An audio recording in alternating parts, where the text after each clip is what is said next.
Hello friends, welcome to my YouTube channel स्वास्थ्य और धर्म ज्ञान। दोस्तों, पितृपक्ष के दौरान दिवंगत पूर्वजों की आत्मा की शांति के लिए श्राद्ध किया जाता है। माना जाता है कि यदि पितृ नाराज हो जाएं तो व्यक्ति का जीवन भी परेशानियों और तरह तरह की समस्याओं में पड़ जाता है और खुशहाल जीवन खत्म हो जाता है। साथ ही घर में भी अशांति फैलती है और व्यापार तथा गृहस्थी में भी हानि होती है। ऐसे में पितरों को तृप्त करना और उनकी आत्मा की शांति के लिए पितृपक्ष में श्राद्ध करना बेहद आवश्यक माना जाता है।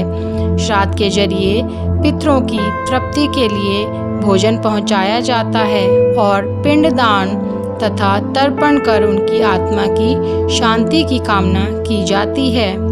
हिंदू पंचांग के अनुसार पितृपक्ष आश्विन मास के कृष्ण पक्ष में पड़ते हैं। इनकी शुरुआत पूर्णिमा तिथि से होती है और समापन अमावस्या पर होता है। अंग्रेजी कैलेंडर के मुताबिक हर साल सितंबर के महीने में पितृपक्ष की शुरुआत होती है। आमतौर पर पितृपक्ष 16 दिनों का होता है। इस साल 2020 में पितृपक्ष 1 सितंबर से शुरू होकर 17 सितंबर को खत्म होगा। जानते हैं पितृपक्ष का महत्व। दोस्तों, हिंदू धर्म में पितृपक्ष का विशेष महत्व माना जाता है। हिंदू धर्म में मृत्यु के बाद मृत व्यक्ति का श्राद्ध किया जाना बेहद ज़रूरी माना जाता है। ऐसा माना जाता है कि यदि श्राद्ध न किया जाए तो मरने वाले व्यक्ति की आत्मा को मुक्ति नहीं मिलती है। वहीं यह भी कहा जाता है कि पितृपक्ष के दौरान पितरों का श्राद्ध करने से वह प्रसन्न हो जाते हैं और उनकी आत्मा को शांति मिलती है। यह भी माना जाता है कि पितृपक्ष में यमराज पितरों को अपने परिजनों से मिलने के लिए मुक्त कर देते हैं। इस दौरान अगर पितरों का श्राद्ध न किया जाए तो उनकी आत्मा दुखी व नाराज हो जाती है। पितृपक्ष में किस दिन करें श्राद्ध, आइए जानते हैं। दिवंगत परिजन की मृत्यु की तिथि में ही श्राद्ध किया जाता है।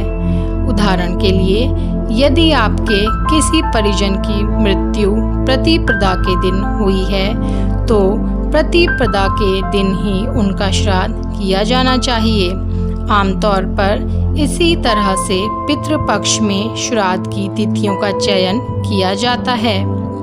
जिन परिजनों की अकाल मृत्यु या फिर किसी दुर्घटना या आत्महत्या का मामला है तो उनका श्राद्ध चतुर्दशी के दिन किया जाता है। दिवंगत पिता का श्राद्ध अष्टमी और माँ का श्राद्ध नवमी के दिन किया जाता है। जिन पितरों के मरने की तिथि न मालूम हो उनका श्राद्ध अमावस्या के दिन करना चाहिए। यदि कोई महिला सुहागिन मृत्यु को प्राप्त हुई हो तो उनका श्राद्ध नवमी को करना चाहिए। सन्यासी का श्राद्ध द्वादशी के दिन किया जाता है। आइए अब जानते हैं श्राद्ध के नियम। दोस्तों, पितृपक्ष के दौरान हर दिन तर्पण किया जाना चाहिए।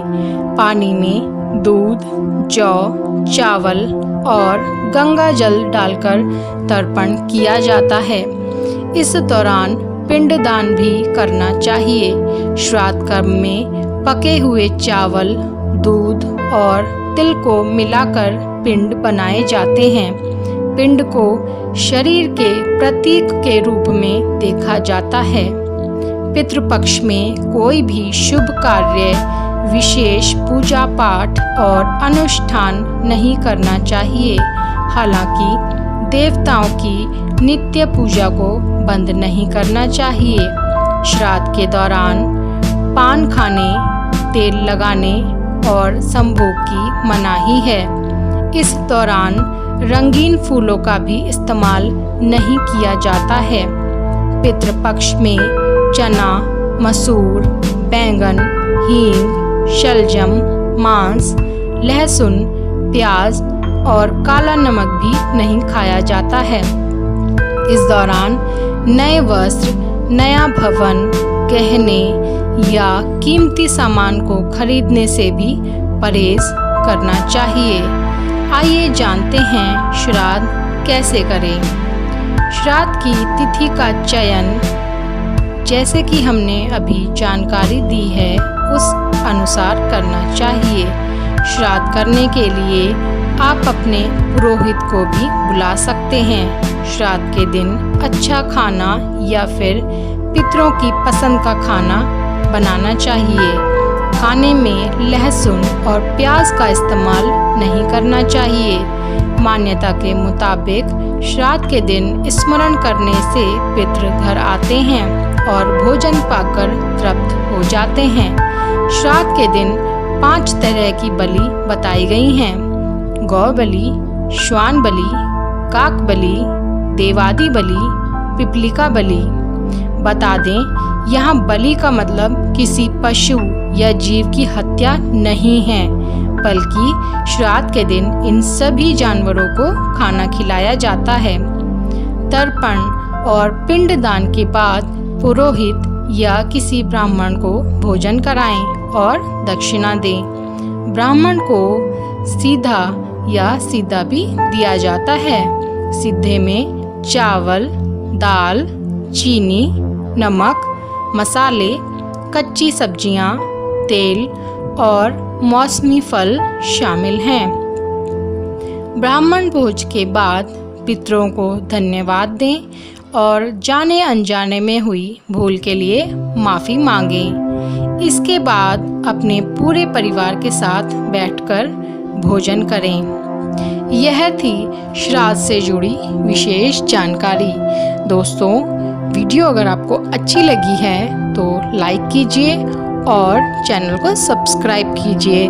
साथ ही और अधिक वीडियोस को देखने के लिए बेल आइकन को प्रेस करें।